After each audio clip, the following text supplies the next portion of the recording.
बिस्मिल्लाहिर्रहमानिर्रहीम। अस्सलाम वालेकुम अज़ीज़ तलबा, मैं शकील अहमद ऑनलाइन लेक्चर के साथ आपसे मुखातिब हूँ। उम्मीद करता हूँ आप सब खैरियत से होंगे, तालीमी सिलसिले से जुड़े होंगे। अज़ीज़ तलबा, साल अव्वल के चिराग की लो सबक हम पढ़ रहे थे, हाजरा मसरूर का लिखा हुआ। इससे पहले एक लेक्चर हुआ, पहले 2 सफ़ात का मुताला हमने किया। आज हम इसके आखिरी 2 सफ़ात का मुताला करेंगे। बात चली थी जब अच्छा पिछले लेक्चर से ज़रा मिलाते जाएं कड़ी कि बाप अच्छन को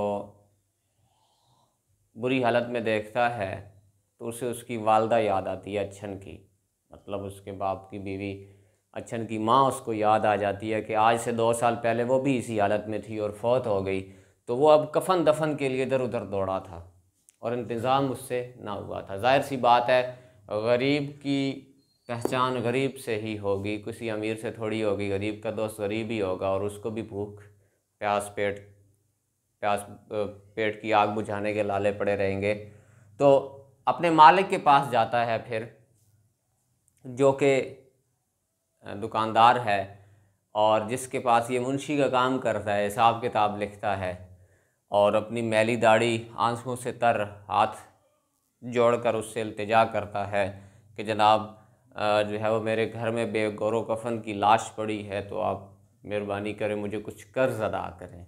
तो मालिक बड़ा नरम दिल वाक़या हुआ, उसने कहा कि कर्ज़ नहीं लो, अल्लाह के घर का काम है। और उसने 25 रुपये दिए। MCQ से पूछ सकता है। बच्चन की माँ फौत हुई तो उसके मालिक ने मुंशी को कितने पैसे दिए थे? 25 रुपये। और ये मुलाजिम कितने रुपए का था? 10 रुपये का। रोटियों को तरसती, कपड़े को बिलकती, हकीम के नुस्खे को पीने को सिसकती, अच्छन की माँ एकदम 25 रुपये का खर्च करवा कर ज़मीन में जा छुपी।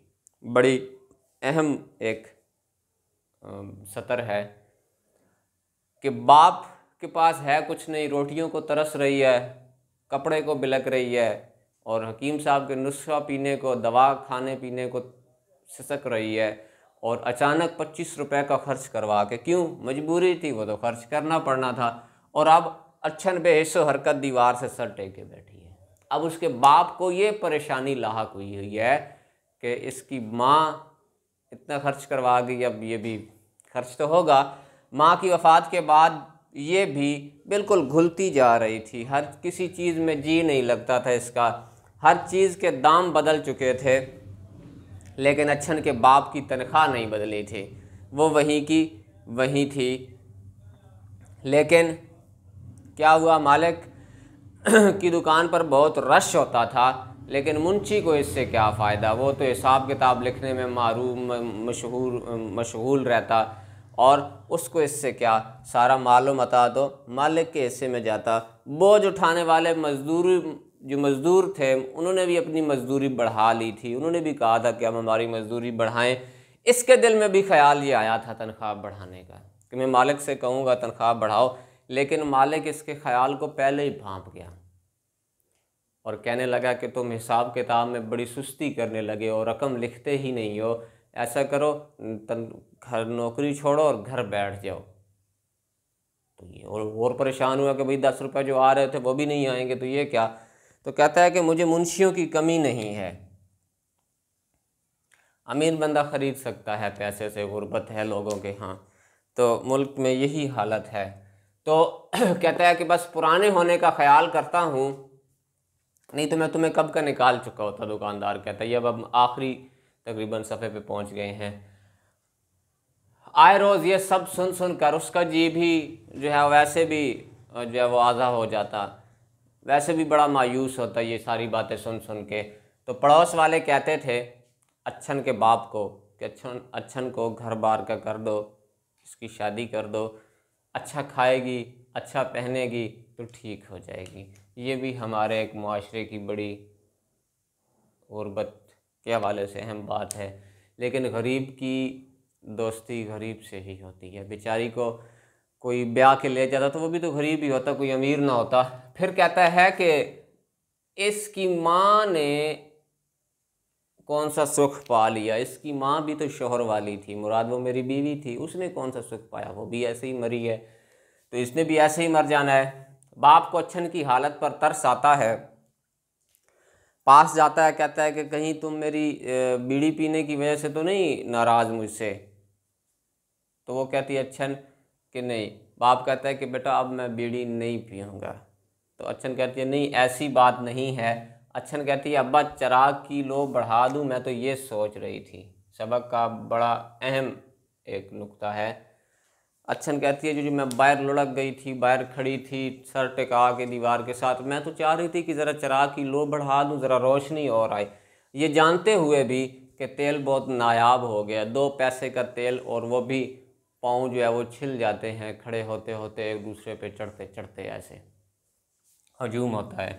वो दालान से बाप इस बात पे बड़ा गुस्सा करता है कि तुम्हें पता ही नहीं है इतना महंगा हो चुका है तेल और तुम फिर यही बात किए जा रही हो।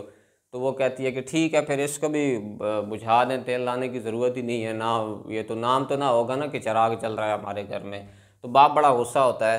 तो वो दालान से निकल आई, मायूसी के आलम में अपनी चारपाई पर पाँव लटका कर बैठ गई।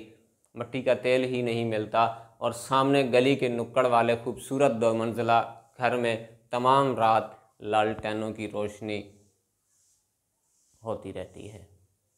कहती है कि हमें तेल नहीं मिलता, सामने जो घर है उनके यहाँ बहुत तेल मिलता है, सारी रात जलते रहते हैं चिराग उनके लालटेने। लेकिन ये कह रही थी कि तेल भी आ जाएगा, लड़ भिड़ के भी हम ले आएंगे, ठीक है उनसे लड़ाई कर लेंगे, हम पाँव कुचले जाते हैं तो खैर है कोई नहीं ले आएंगे, लेकिन वो 2 पैसे कहाँ से आएंगे तेल के लिए। अच्छन घबरा कर चारपाई पर लुढ़क जाती है, पीछे लेट जाती है। उसे सफ़ेद कपड़ों की खड़खड़ाहट साफ सुनाई दे रही है, वही जो पहले पिछले लेक्चर में हमने बात की थी कि उसे सफ़ेद कपड़ों में ढांचे नज़र आते हैं, बिल्कुल उसी तरह जिस तरह उसकी माँ को पहनाए गए थे सफ़ेद कपड़े। जी चाह रहा था ज़ोर ज़ोर से रो कर बाप की कनात पसंदी का ढंढोरा पीटे, लेकिन उससे रोया भी ना गया, रो भी न सकी बेचारी। आंसू का ज़ख़ीरा ऐसे जैसे उसके हलक में अटक कर रह गया हो। अज़ीज़ तलबा, मुआशरे की नाकदरी, गुरबत, अफलास, बेरोज़गारी का नक्शा खींचा हाजरा मसरूर ने। छोटे आदमी की मुसन्निफ़ा हैं।